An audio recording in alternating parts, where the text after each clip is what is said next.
안녕하십니까. 예, 반갑습니다. 네. 왜요?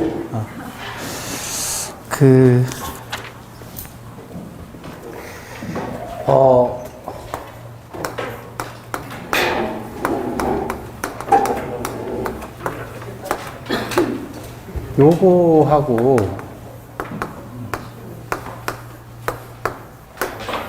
요거하고 이제 두 개를 나누는 거예요. 요건 뭐라고 읽죠? 요거는 기출. 요건 빈출. 빈이 무슨 빈이냐면 이게 머리거든요. 머리 숫자. 이게 거를 보자. 머릿속에서 왔다 갔다 하는 거예요. 네? 그런 모습을 그린 건데 자주 빈이라고 해요. 또 빈출을 우리가 공부하는 건 그 지문의 형태, 그러니까 요거를 굳이 얘기하자면 OX 형태로 자주 나왔던 반복적으로 출제된 것들을 지문으로 모은 게 빈출이고, 요건 이제 이미 기자예요. 요게 이제 고소할 흡자거든요. 고소하다.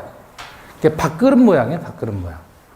그리고 이거는 돌아 앉은 모습이에요. 사람인데 돌아 앉은 사람. 밥 다 먹고 이제 밥상 물려서 돌아 앉아서 트름하는 모습이에요. 그래서 이미 밥을 다 먹었다 그래서 이미 기자예요. 그럼 기출은 이미 출제된 거잖아요. 그죠? 이미 출제됐는데 얘는 굳이 얘기하자면 오지선다. 그럼 여러분 이제 기출 문제가 있을 거예요. 과거에 나왔던 거 10회, 15회, 20회, 25 이렇게 나왔던 기출 문제가 있죠.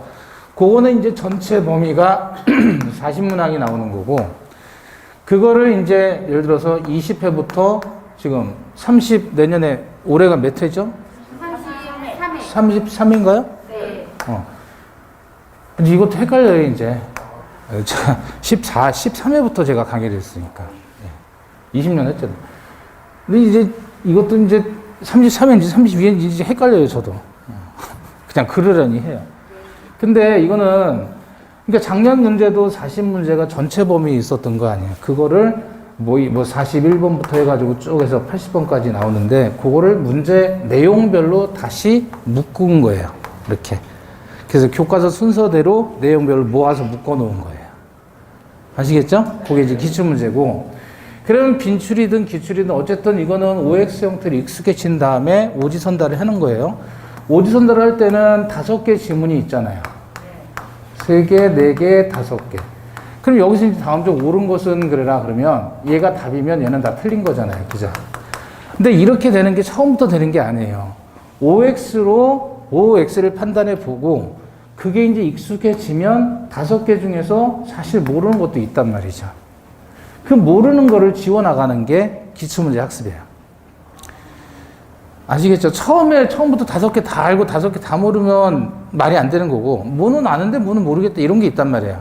그러면 이렇게 기출문제를 우리가 연습하려면 어떻게 공부를 해야 되냐면, 한 문제가 있잖아요. 오지선대학 한 문제당 1분씩 계산해서, 그러면 거기 322페이지 한번 펴보셔요. 큰 거 바라지 않아요. 큰 거 바라는 게 아니고 322페이지 펴보시면 거기 1번하고 2번에서 단원이 끝났죠. 그러면 이제 이 두 문제를 풀려면 몇 분이 소요되는 거예요? 2분. 그래서 핸드폰으로 스탑워치 켜놓고 시작하고 2분 푸는 거예요. 근데 어떻게 풀어야 되냐면 이제 책이 이렇게 있단 말이에요. 책이 이렇게 있으면 여기 1번 있고 여기 2번 있단 말이에요. 문제가. 그러면 종이 A4지 같은 걸 이렇게 가려요.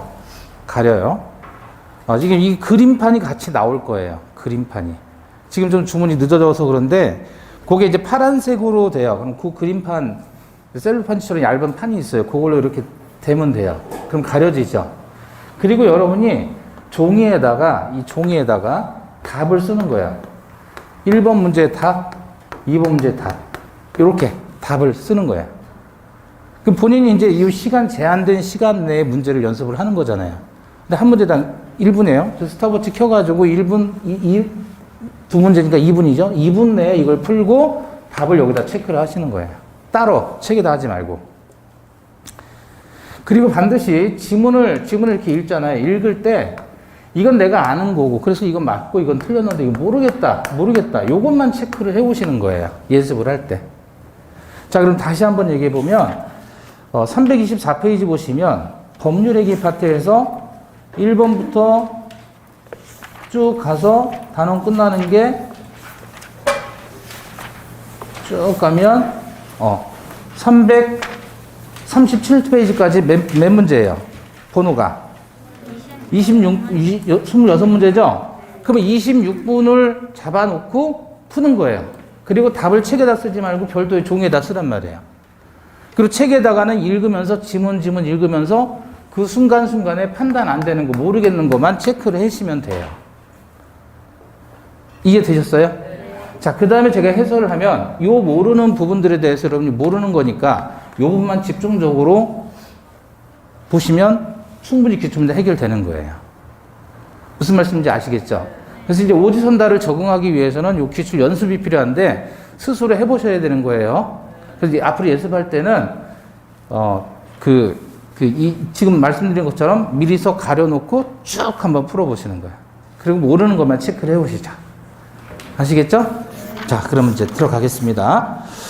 322페이지 보시면 법률관계와 권리변동 파트에서 1번 서로 잘못 짝지어진 걸 찾아라 그랬죠. 자, 그러면 저당권 설정은 어떤 승계? 설정적 승계지 이전적 승계가 아니죠? 그쵸? 그럼 여기 잘못 짝지어졌죠? 1번이 답이네요. 또 하나 문제 푸실 때 1번을 풀었는데 확신이 섰다라고 해도 여러분은 5번까지 다 읽은 다음에 찍어야 돼요. 1번 풀었는데 답 나왔네 쿡 찍고 넘어가시면 그러면 저는 그래도 돼요. 저는 20년 동안 이걸 했으니까. 근데 여러분은 안 돼요. 그렇게 하면 오답률이 높아요. 그래서 무조건 다 읽자. 읽는 거는 2번 보시면 소유권 포기, 요거는 상대방 없는 단독행위죠. 3번 청약자가 하는 승낙 연착의 통지예요. 자, 여기서 통지, 보고, 승인 이런 거 들어가면 통지라든지 보고라든지 승인 이런 거 들어가면 이거 다 관념의 통지라고 합니다. 뭐라 그래요? 관념의 통지. 우리 오전에 봤을 때 그러니까 오전 시험 범위, 오전에 나간 진도 범위에서 기출 푸는 거예요. 그러니까 또 다시 복습하신다고 생각하시면 돼요. 관념의 통지라고 하는 건데 요거하고 그 다음에 의사의 통지라는 게 있어요. 요거는 각종의 최고라든지 거절. 최고하는 게 뭐죠? 독촉하는 거죠. 독촉하는 걸 최고라고 한다 그랬어요. 거절하는 거. 이런 것들은 의사의 통지라고 해요. 그래서 관념의 통지와 의사의 통지를 합쳐서 우리는 준법률 행위다 이렇게 표현합니다. 자, 그런데 오전에 뭐를 봤냐면 법률 사실이란 걸 봤죠. 법률 사실은 뭐와 뭘로? 의사표시인 것과 의사표시가 아닌 것으로 나눈다 그랬잖아요. 얘가 의사표시 아닌 거예요. 근데 봐봐요. 의사표시를 요소로 하는 법률 요건을 뭐라 그랬죠? 법률 행위라고 했죠. 법률 행위는 무엇을 요소로 하는? 의사표시를 요소로 하는 법률 요건이죠. 여기까지 이해됐죠? 법률 행위란 의사표시가 있는 법률 요건, 필수 불가결의 요소라는 법률 요건이 법률 행위인데 얘도 법률 행위를 붙였잖아요. 그죠? 그런데 완전히 같은 게 아니라 이렇게 한다는 말이에요. 법률 행위에 준하겠다. 얘네들은 법률 행위이다, 아니다? 아니다. 예? 다시 얘네들은 의사표시인 거예요, 의사표시 아닌 거예요? 아니다. 의사표시는 법률 행위의 요소가 되고 의사표시 아닌 것들은 법률의 규정의 요소가 되잖아요. 네. 그러면 지금 이 의사의 통지나 관념의 통지라는 것, 즉 최고나 거절, 통지, 보고, 승인 이런 것들은 다 준법률행위라고 하는데 얘는 법률행위인 거 아닌 거? 아닌 거예요. 법률행위가 아니라고요. 근데 최고, 독촉하는 것, 거절하는 것 이게 마치 의사표시처럼 느껴지는 거예요. 학자들이 보기에. 그래서 원래 우리는 법률행위를 공부할 때는 의사표시가 요소가 되어야 하는데 의사표시 아닌 이것들이 요소가 되는 건 이건 준법률행위라 그래서 법률행위는 아니지만 법률행위처럼 취급하겠다는 거예요. 조금 어려운 말인데 쉽게 말하면 의사표시는 내가 낳은 적자예요. 적자. 내가 직접 낳은 애예요. 법률행위가 직접 낳은 애는 의사표시예요. 적자라고요. 근데 얘는 직접 낳은 게 아니라 입양한 아이예요. 그럼 내 아이잖아요. 어쨌든 입양했든 내가 낳았든 내 아이죠. 같이 취급하겠다 이거예요. 그럼 얘는 적자에 준해서 취급하겠다. 그래서 준법률행위라고 하는 거예요. 다시 말하면 최고, 거절, 통지, 보고, 승인은 법률행위이다 아니다. 아니다. 의사표시이다 아니다. 아니지만 얘네들은 의사표시하고 흡사해서 의사표시처럼 쓰겠다는 거예요.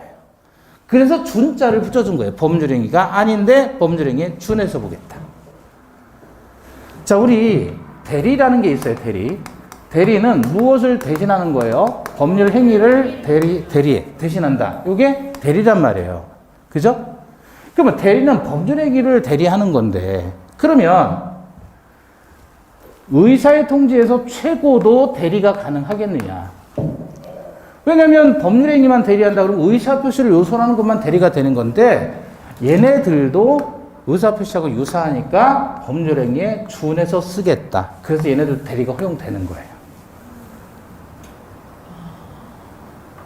정리해보면 얘들은 이런 것들은 의사통지, 간접의 통지는 의사표시하고 유사하다, 유사하지 않다?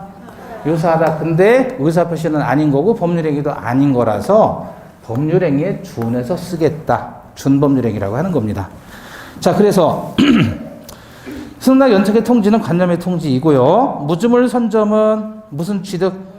원시 취득. 무권 대리에서 추인 여부에 대한 추인 여부에 대한 확답의 최고 들어가면 뭐라고 했어요? 최고 들어가면. 예? 의사의 통지 준법률행위라고 그랬죠. 그죠? 그래서 요거를 예전에는 옛날 있잖아요. 한 30년 전 사법시험 같은 경우에 이런 것들 냈고 초창기 공인중개사 초창기 시험 1회, 2회, 3회 그런 때 이런 거 냈어요. 다음에 의사의 통지에 해당하는 것은 간념의 통지에 해당하는 것은 간념 통지가 아닌 것은 이런 식으로 문제를 물었단 말이에요. 근데 그건 중요한 게 아니라 그래서 그 당시에는 이렇게 외웠어요. 의사가 지가 최고라고 진료를 거절하고 처받았네. 이렇게. 네? 의사가 지가 최고라고 진료를 거절하고 처받았네. 뭐 이런 식으로 외웠는데 외울 필요가 없는 게 얘네들은 의사표시 아닌 거예요. 그렇지만 의사표시하고 유사하게 사용하겠다. 그게 중요한 거예요. 어쨌든 최고는 의사표시 아니라 의사의 통지라고 하는 겁니다. 자, 2번. 준법률행위인 것은 그랬죠. 그럼 준법률행위인 것 그랬는데 보시면 1번에서 동의, 취소, 최고, 추인, 해지 다 뭐가 공통해요? 상대방 있는 단독행위잖아요. 그럼 아닌 것은 3번이죠. 그죠? 최고는 의사표시가 아니라 그랬잖아요. 의사의 통지.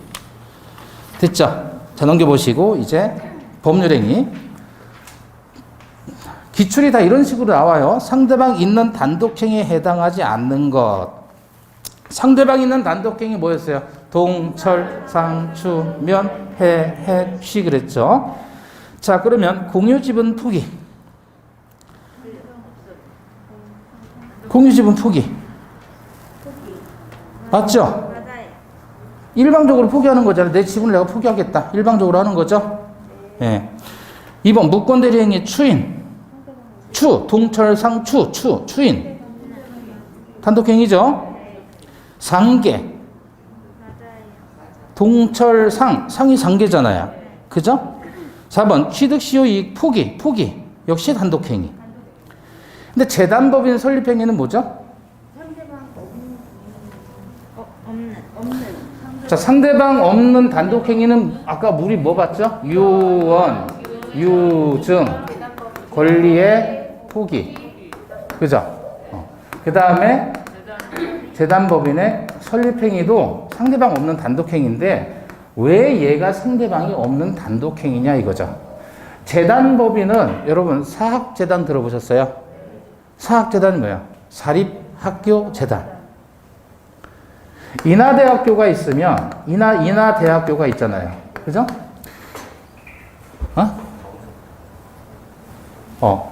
인하대가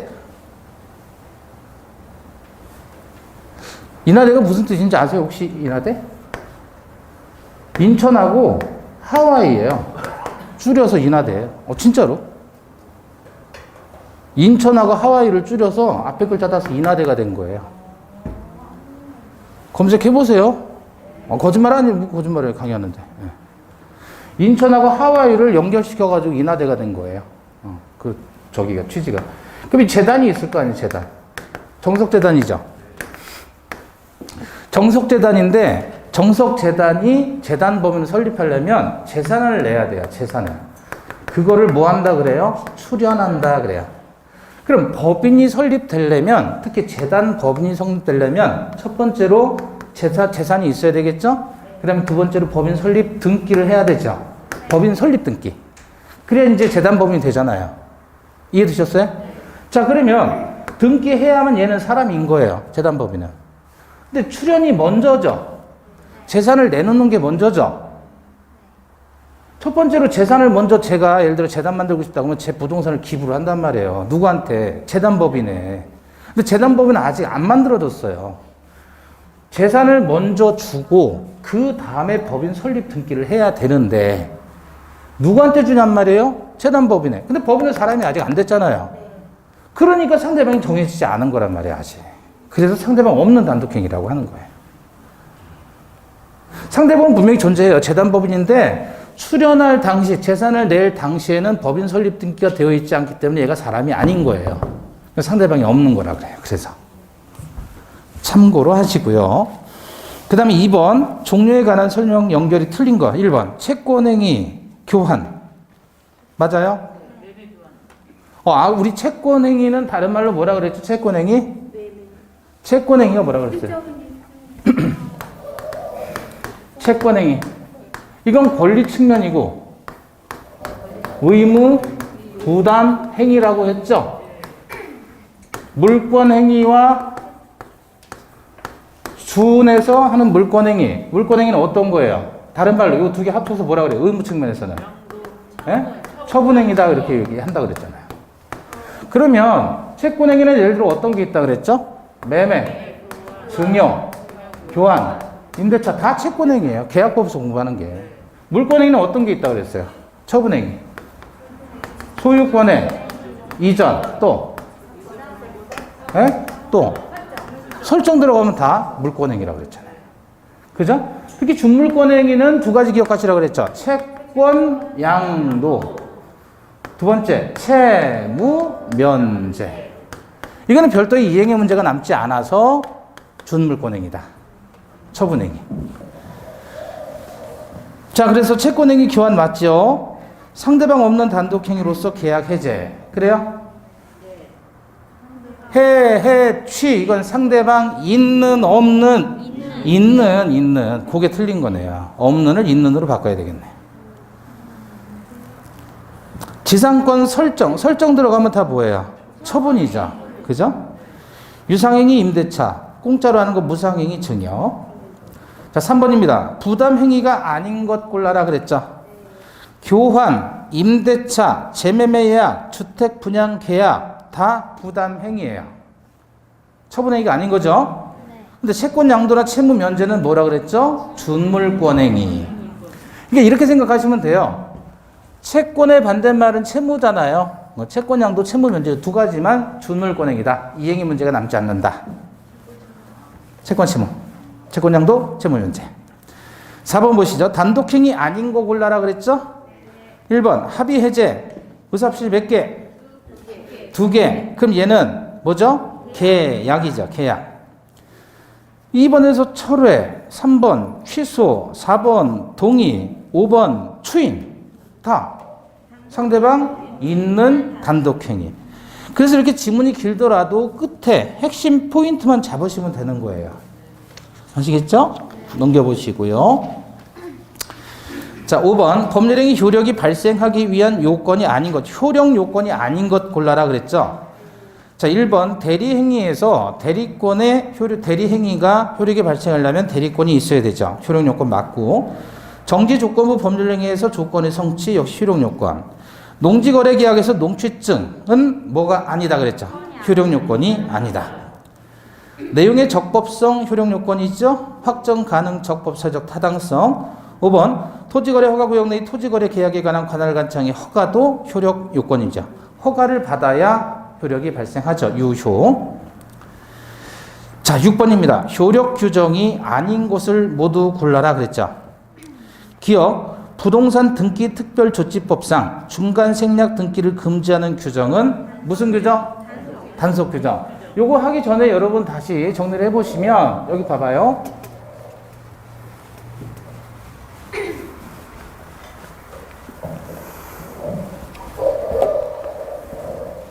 우리 법을 이야기할 때는 법은 강행 규정과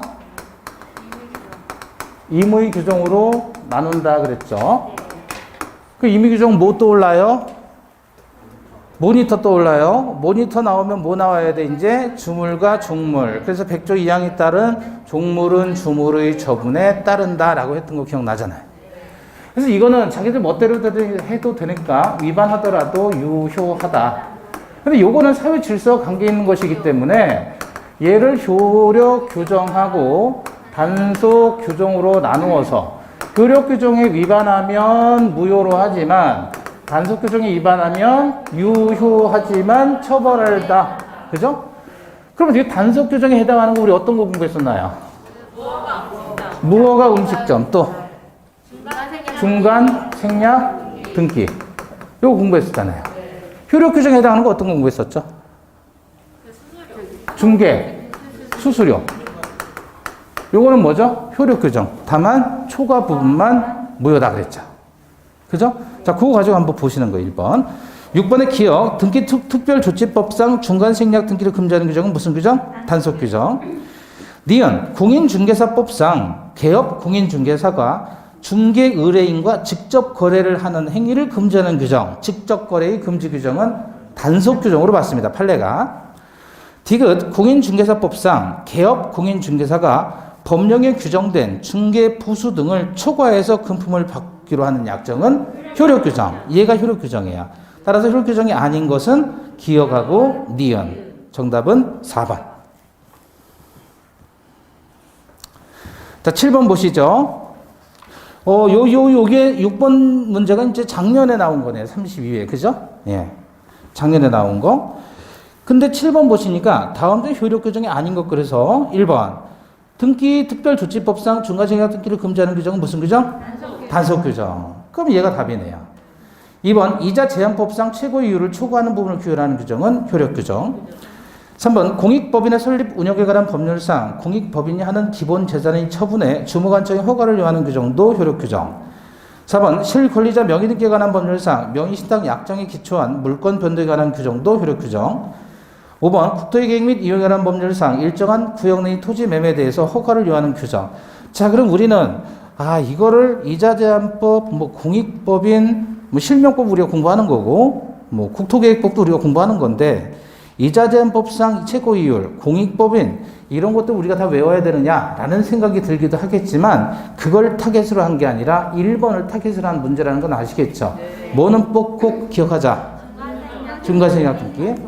근데 여러분 보시면 30, 28회 내지는 29회까지도 뭐가 있었냐면 기존에 있었던 문제들이 재탕, 3탕 쳤어요. 예? 근데 이게 30회를 지나서 32회 정도 오니까 이게 과거에 있었던 표현들이 그대로 나오는 게 아니고 새로운 형태의 문제들이, 새로운 유형의 문제들이 대거 출제가 됐다. 그래서 옛날에는 기출문제만 봐도 됐어요. 근데 지금은 안 그래요. 지금은 기출문제만 보기에는 너무 위험하다. 아시겠죠? 옛날에 그랬다. 그러니까 눈으로 봤잖아요, 지금. 7번, 7번 문제가 요게 21회 때 나왔잖아요. 그 전에도 수도 없이 나왔어요. 계속 재탕, 3탕이에요. 근데 이제 최근 출제 경향은 그렇지 않다는 거죠. 그래서 6번 문제 같은 게 나온 거예요. 여기도 물론 중간생략 등기 금지하는 내용의 규정이 들어갔지만 뭐가 들어갔어요? 직접 거래 금지 규정. 요게 하나 더 들어간 거예요. 요런 식으로 문제가 변형이 된다. 자, 자, 그 다음에 2번 반사회적 법률 행위 그랬죠. 8번 부동산 이중매매에 관한 설명으로 틀린 거. 자, 이중매매 우리 정리 한번 해요. 이중매매.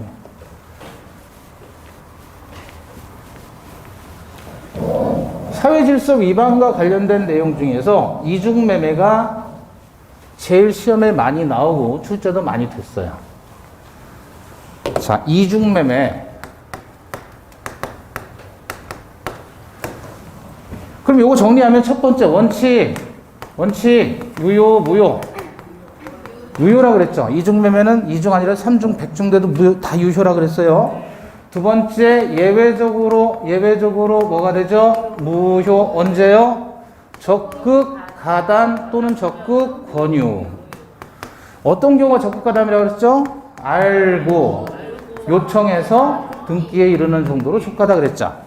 그러니까 알고 등기했다 그러면 유효.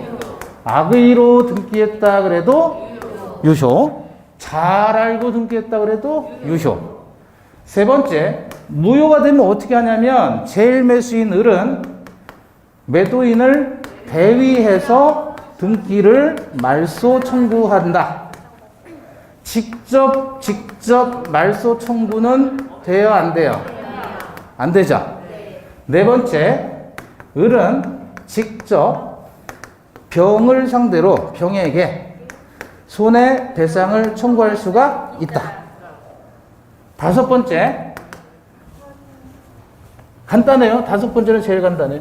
제3자는 보호된다, 안 된다? 절대적 무효, 상대적 무효. 전득자는 보호되지 않는다. 절대적인 무효. 이렇게. 싹 정리가 되잖아요. 이 다섯 개. 자, 그럼 보시면 8번에 1번. 반사회적 법률행위에 해당하는 제2매매 계약에 기초해서 제2 매수인으로부터 그 부동산을 매수해서 등기한 선의의 제3자에 보호된다, 안 된다? 안 되니까 제2매매 계약의 유효를 주장할 수 없다. 1번 틀렸죠? 2번 제2 매수인이 이중매매 사실을 알았다는 사정만으로 제2매매 계약을 반사회적 법률행위에 해당한다고 볼 수는 없다. 맞죠? 3번 특별한 사정이 없는 한 먼저 등기한 매수인이 목적 부동산의 소유권을 취득한다. 그죠? 등기 먼저 한 사람이 소유자예요. 4번 반사회적 법률행위에 해당하는 이중매매의 경우 제1 매수인은 제2 매수인에 대해서 직접 등기 말소 청구할 수 없다. 5번 부동산 이중매매 법리는 이중으로 부동산 임대차 계약이 체결되는 경우에도 적용될 수 있다. 그래서 여러분 이중매매인데 매매 대신 임대차 집어넣어도 돼요. 매매 대신 증여를 집어넣어도 되는 거예요. 매매 대신 교환을 집어넣어도 돼요. 다 되는 거예요. 그래서 사실은 제목이 이중매매라고 했지만 매매만 국한되는 게 아니에요. 그래서 이걸 가지고 어떻게 표현하면 좋으냐면 이중계약의 법리예요. 더 극단적으로 얘기하면 적극 가담의 법리예요. 적극 가담의 법리. 적극 가담이 되었을 때 무효가 되는 것이다. 그렇지 않으면 유효이다. 자, 넘겨보시고 9번입니다. 반사회 질서의 법률행위에 관한 설명으로 틀린 것 그랬죠. 1번. 반사회 질서의 법률행위에 해당하는지 여부는 해당 법률행위가 이루어진 때를 기준으로 판단해야 된다. 사회질서 위반이냐 아니냐 판단 시점은 언제? 법률행위 그 할 당시 기준이죠. 2번. 반사회 질서의 법률행위의 무효는 이를 주장할 이익이 있는 자는 누구든지 주장할 수 있다. 자, 이거는 특별한 지문이 아니라 무효가 되면 무효를 주장할 수 있는 권리자는 누구나 주장할 수 있다는 얘기예요.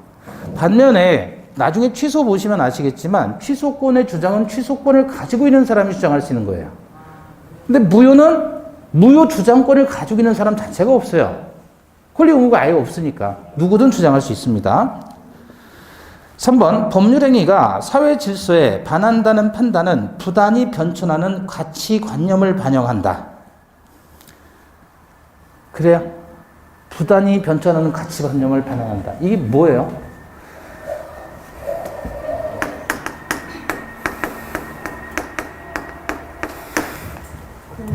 공서양속이라고 하는데 선량한 풍속, 기타 사회 질서에 위반한 법률 행위는 무효라고 하는 게 103조죠.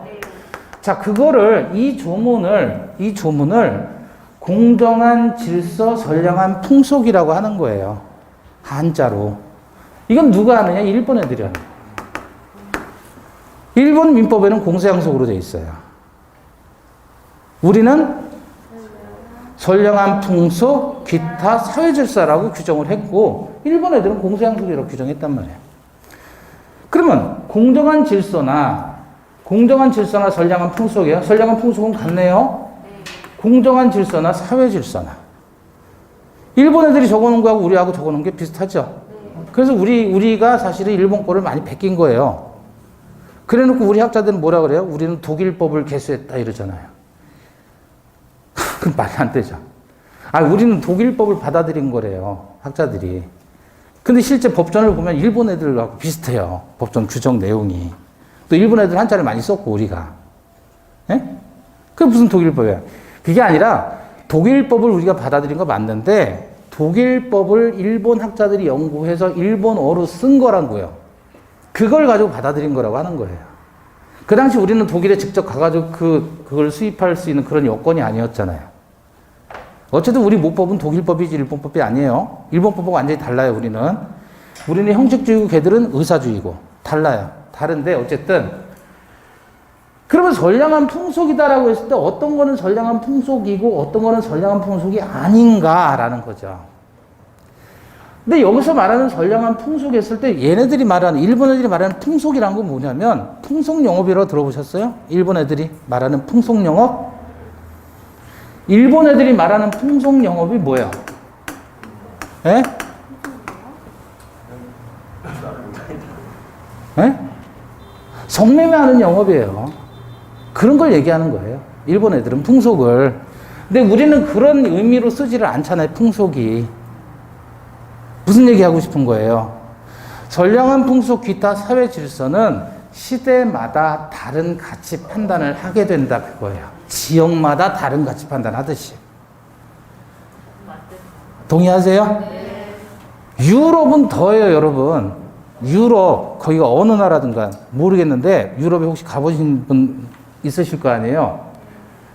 유럽은 지하철역 광장 옆에 샵이 있어요. 성매매 샵이. 예? 지하철 내리고 보면 옆에 쫙 있대요. 성매매 샵이. 심지어 커피점이 마약을 파는 곳이래요. 그 어느 나라인지 모르겠어요. 하여튼 봤어요. 저는 기사로. 그리고 영국만 가더라도 영국에는 길거리에서 아예 이게 붙여요. 자기 사진을. 몇 동 몇 호 오세요 그러면서. 그게 합법이에요, 합법. 거기는. 그러니까 뭘 얘기하고 싶은 거예요? 우리도 성매매 하자 그거예요, 지금? 그게 아니고 3번 보시면 법률 행위가 사회 질서에 위반한다는 판단은 부단히 변천하는 가치관념을 반영한다라는 말을 하고 싶은 거예요. 이해되셨죠? 예. 4번 다수의 보험계약을 통해서 보험금을 부정취득할 목적으로 체결한 보험계약은 반사회 질서의 법률행위이다. 그렇겠죠? 제가 고시 공부할 때인데 그 당시에 IMF가 터졌거든요. 근데 신림동에서 고시촌이 신림동이 있어요. 신림동 서울대학교 옆에 신림동이라는 고시촌이 있어요. 거기 가면 맨 고시생들 투성이었어요. 그때는. 예. 근데 공부를 거기서 하고 있는데 기사가 하나 떴어요. 그러니까 고시 공부하면서 유일한 낙이 저 신문 보는 거예요. 예. 근데 뭐가 떴냐면 신림동에서 어떤 사람이 술을 먹고 잤는데 다리를 잘라갔다는 거예요. 예? 다리를 잘랐다, 다리를. 그게 기사로 나왔다고요. 근데 나중에 밝혀졌어요. 자작극이라고. 지가 보험금 받을 지다를 잘라버린 거야. IMF 때. 예. 멍충이, 똥멍충이. 그래서 보험금 부정 취득할 목적으로 체결한 보험계약은 무효다. 아시겠죠? 5번 대리인이 매도인의 배임행위에 적극가담해서 이루어진 부동산의 이중매매는 본인인 매수인이 그런 사정을 몰랐다면 반사의 질서의 법률행위가 되지 않는다. 이거 틀린 건데요. 대리행위의 하자는 대리인을 기준으로 합니다. 대리인을 기준으로 해서 통정했는지 여부를 따지는 거예요. 그래서 본인이 통정을 하든 말든 상관없어요. 대리인을 기준으로 대리인이 적극 가담했어야 무효가 되는 겁니다. 본인이 적극 가담하면 무효가 안 돼요. 그래서 이 부분은 대리하고 연결되어 있으니까 요건 나비 두시고 뒤에 가서 대리 파트에서 다시 보시면 됩니다. 자, 10번 보시죠. 갑은 자신의 X부동산을 을에게 매도하고 계약금 중도금 받았는데 구 병이 갑의 배임행에 적극적으로 가담해서 갑과 X부동산에 대한 매매 계약을 체결하고 자신 명의로 소유권 이전 등기를 마쳤다 그랬죠. 자, 여기서 키워드는 뭐 나왔어요? 지금 적극 가담 나왔단 말이에요. 그러면 제2매매 계약은 무효로 처리해야 되겠죠. 7번 보시고요. 그러면 원칙은 유효이지만 예외적으로 적극 가담이 나왔으니까 무효. 그럼 이거예요. 직접 손해배상, 말소 청구는 대의 말소, 직접 말소는 안 된다 그거예요. 전득자 보호 안 된다. 끝이에요 이게. 자, 그럼 1번. 을은 병에게 소유권 이전 등기를 직접 청구할 수 없지요. 아니, 을은 갑하고 계약했는데 제2매수인에게 직접 소유권 이전을 청구하지는 못하죠. 1번 틀렸죠? 아, 없다. 맞죠? 그러니까요. 돼지도 굶을 때가 있지. 2번. 을은 병에 대해서 불법행위를 이유로 직접 손해배상 청구할 수 있다. 3번. 갑은 계약금의 배액을 상환하고 을과 체결한 매매계약을 해지할 수 없다. 왜 그러냐면 문제에서 뭐라 그랬죠? 계약금과 중도금을 받았다 그랬잖아요. 계약금만 받은 상태에서는 이게 가능한데 중도금 들어가면 이행 착수가 되었기 때문에 해약금 해지는 못합니다. 4번. 병 명의 등기는 갑이 추인해도 유효가 될 수 없다. 사유질서 위반일 때에는 추인해도 무효라고 했죠. 5번. 만약 선의의 정이 X부동산을 병으로부터 매수해서 이전 등기를 받았다면 정은 갑과 병의 매매 계약의 유효를 주장할 수 없죠. 전득자는 보호 안 된다 그랬죠? 그러니까 유효 주장이 안 돼요. 자, 11번. 문제를 잘 보세요. 요거는 반사의 질서의 법률행위에 해당해야 되고 그 다음에 무효로 돼야 돼요. 두 가지 요건이에요. 문제가 반사의 질서 법률행위에 해당하고 그래서 무효가 되어야 해요. 자, 왜 이 얘기를 하냐면 기억 보시죠. 법률행위 성립 과정에서 강박 그랬어요. 과정상의 강박이에요. 이러면 사회질서 위반이다 아니다? 아니다. 어떤 사건? 국제그룹 해체 사건이죠. 성립 과정상의 강박이라면 사회질서 위반은 아니다. 그죠? 그럼 얘는 유효. 니은 강제집행을 면할 목적으로 허위로 근저당권 설정하는 행위는 사회질서 위반은 아니에요. 그러면 얘는 유효예요? 무효예요? 아니죠. 허위로 근저당권을 설정하는 행위는 무효죠. 왜? 통정 허위 표시니까. 통정한 허위 표시이기 때문에 무효인 거지 사회질서 위반이기 때문에 무효는 아니잖아요. 그래서 제가 두 가지를 얘기한 거예요. 사회질서 위반이어야 하고 무효이어야 한다. 디귿 양도소득세를 회피할 목적으로 실제로 거래한 매매 대금보다 낮은 금액으로 매매 계약 체결하는 행위. 이런 걸 우리는 뭐라 그러죠? 예? 다운 계약서. 다운 계약서는 누워서 쓰는 거잖아요. 예? 업 계약서는 서서 쓰는 거고. 다운 계약서. 이것도 사회질서 위반은 아니다. 유효예요. 리을. 이미 매도된 부동산임을 알면서도 매도인의 배임행위에 뭐했죠? 적극 가담해서 이루어진 저당권 설정이에요. 적극 가담의 법리라고 했죠? 결국 적극 가담하게 되면 사회질서에 위반되는 겁니다. 따라서 리을이 답이 되죠. 리을만 답이 돼요. 정답은 2번.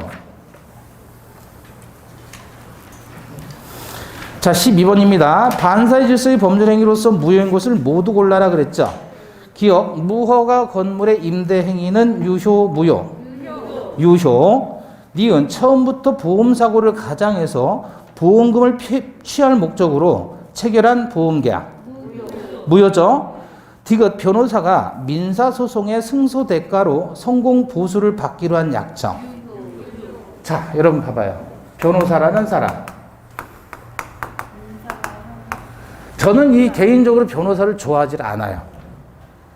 좋은 일을 하는 사람이라는 생각도 안 들어요. 솔직히. 제 지인들이 다 그쪽이지만 별로 친하고 싶지가 않아요. 네? 이 사람들이 정말 뭐 인권 변호사 뭐 이렇게 하면서 얘기를 하지만 실제 그런 사람은 거의 없어요. 드라마에 나오거나 TV에 나오는 그런 훌륭한 변호사는 전 본 적이 없어요, 사실은. 그냥 장사꾼이야. 제가 보기에. 다 그런 건 아닌데 하여튼 대다수가 그런 것 같아요. 근데 말이에요. 이게 자, A라는 변호사가 있단 말이에요. 그러면 이제 의뢰인이 있죠.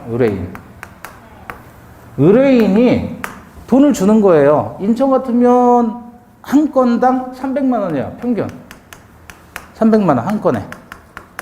민사 한 건, 형사 한 건 뭐 이렇게 하면 별도로 가는 거고. 예? 근데 이제 돈을 좀 받아달라. 저놈이 꼭 갔는데 안 갚는다. 소송을 건단 말이에요. 그럼 변호사가 받아서 일을 하죠. 그래서 판결이 나와요. 판결이 나와서 의뢰인이 소송에서 이겼어요. 예? 그럼 얘가 C라는 사람한테 받을 돈 1억 원이 있는데 그거 좀 받아주세요 라고 해서 판결 나온 거예요. 그죠? 그럼 의뢰인이 이거 받았잖아요. 의뢰인한테. 예? 이걸 뭐라 그러죠? 수임료라고 하는 거예요. 수임료를 주는 거예요. 수임료 받았잖아요. 그러면 됐지. 근데 얘가 이 소송에서 이겼잖아요. 성공했잖아요. 그러니까 옵션을 좀 달라라고 요구하는 게 성공보수예요. 네? 자기가 노력한 거에 대해서 10% 달라. 그러면 1,000만 원 주는 거예요, 이제. 그걸 성공보수라고 해요. 자, 문제는 이거는 민사사건이에요. 그리고 변호사들이 아무 때나 성공보수를 요구하지는 않아요. 그렇겠죠? 아니, 의뢰인도 오케이 해줘야 될 거 아니에요. 성공보수는 지가 마음대로 가져가는 게 아니니까. 사건이 까다롭고 복잡할 때. 무슨 말씀인지 아시겠죠? 자, 이건 민사란 말이에요, 민사. 민사는 개인과 개인 사이의 관계예요. 근데 형사사건이에요. 형사사건. 그래서 예를 들어 A라는 사람은 의사예요. 의사. 수술을 했는데 수술을 잘못한 거예요. B라는 사람은 그냥 일반인인데 폭행 전과가 있어요. 폭행을 한 거야. 그러면 이제 얘도 다 검사에 의해서 이게 검사가 원고가 돼요. 국가가 범죄를 증명해서 구속시키든지 뭘 할 거 아니에요. 그죠? 자, 그러면 이 의사는 돈이 많죠? 얘는 돈이 없어요. 폭행 전과가 많아가지고. 근데 또 폭행 사건이 발생한 거예요. 그럼 얘도 변호사를 의뢰를 해야 되겠죠, 사건을. 예? 아니, 검사가 기소를 하면, 소송을 제기를 하면, 얘네들도 변호사를 붙여가지고 응소해야 될 거 아니에요. 그래서 서로 공격하고 방어하고 이렇게 해가지고 판결이 떨어지는 거 아니에요. 그죠? 근데 얘는 돈이 좀 많단 말이에요. 그럼 얘를 변호하는 변호사는 돈이 많은 사람이니까 얘한테 돈을 많이 주겠어요? 적게 주겠어요? 많이 줄 거란 말이에요. 얘는 개뿔도 없어요. 변호사를 선임을 한다고 치더라도 돈 많이 안 주겠죠? 그죠? 그러면, 자, 이것 때문에 그 사람의 재산 상환 때문에 돈이 없는 사람은 결국은 국가가 선임해주는 국선 변호까지 밖에 못 받아요. 제대로 된 법률 서비스를 못 받아요. 문제는 말이에요. 성공 보수가 문제가 돼요. 얘를 변호해주는 C라는 변호사가 A라는 의사를 변호를 해주잖아요. 변호를 해주면 죄가 없다, 이거 무죄다라고 주장을 한단 말이에요. 예? 무죄다라고 주장을 해요. 그래서 만약에 이게 성공했다. 그러면 성공한 거에 대해서 얘는 옵션을 주는 거예요. 성공 보수로. 내가 2천만 원 줄게. 뭘 얘기하고 싶은 거냐면 이 피고인이 검사에 의해서 고소당한 피고인이 죄가 있느냐 없느냐가 중요한 거지. 성공보수를 받으려면 죄가 없는 걸로 만드는 게 중요한 게 아니잖아요. 실제 죄가 있느냐 없느냐가 중요한 거지. 예? 근데 무죄로 만든다? 그래서 돈을 주겠다? 이거는 뭔가 문제 있는 거 아니에요? 제가 지적하고 싶은 건 그거예요. 피고인이 누가 되든지 간에 범죄가 있느냐 없느냐 그거는 법원에서 재판할 문제고 거기에 대해서 입증을 하면 되는 것인데 범죄가 되는 걸 안 되게 만들어서 성공보수를 받는다 이건 사기 아니에요? 아니 범죄이면 인 거고 범죄가 아니면 죄가 안 되면 안 되는 거지. 죄가 있다고 해서 기소가 됐는데 변호사가 변호 잘해가지고 무죄 만들었다? 이건 좀 문제가 있는 것이에요. 형사사건에서는. 이해되고 있어요? 네. 그럼 얘도 국선 변호사 선임해가지고 무죄 만들었단 말이에요. 성공보수를. 얘는 얼마를 받아야 돼요? 그래서 변호사들이 제가 별로 안 좋아한다는 게 그거예요. 딱 보고 의뢰인 보고 좀 있겠다 싶으면 왕창 뜯어요. 예? 이 형사사건은 이거는 지금 이 사람이 지금 구속이 됐단 말이야. 그럼 얘 제정신이에요? 제정신 아니에요? 빨리 나가고 싶죠. 돈을 얼마를 주더라도 내보내줘야 돼요. 그러니까 돈질을 막 하는 거예요. 그럼 돈질하면 돈 있는 놈만 다 무죄 받는 거예요, 그러면? 이게 말이 안 되잖아요. 그래서 형사사건의 성공보수는 위헌이에요. 위법이고. 자, 거기 보세요. 그래서 변호사가 민사소송의 승소 대가로 성공보수를 받기로 한 약정은 유효인데, 디귿 밑에 해설 보시면, 변호사가 무슨 소송? 민사가 아니라 형사소송의 승소 대가로 성공보수를 받기로 한 약정은 반사회 질서 행위로 무효이다. 그러나 민사소송의 승소 대가로 성공보수를 받기로 한 약정은 사회질서 위반은 아니다. 그건 당사자가 합의로 정할 수 있는 것이다. 범죄가 되고 징역이 몇 년 떨어지고 이런 걸 가지고 지금 협의를 해서 유죄를 가지고 무죄로 만들어내라. 그러면 내가 성공보수 1억 원 줄게. 이런 식으로 나갔다가는 다 변호사가 사기를 쳐야 되는 꼴이 되는 거예요. 가짜 증거도 막 만들어내고 뻥치고. 무슨 뜻인지 아시겠죠? 그러니까 요건데 민사소송의 성공보수는 유효 무효? 그건 유효예요. 민사는. 근데 형사소송의 성공보수는 뭐죠? 무효. 자, 여기까지 보고 잠시 쉬었다 보겠습니다.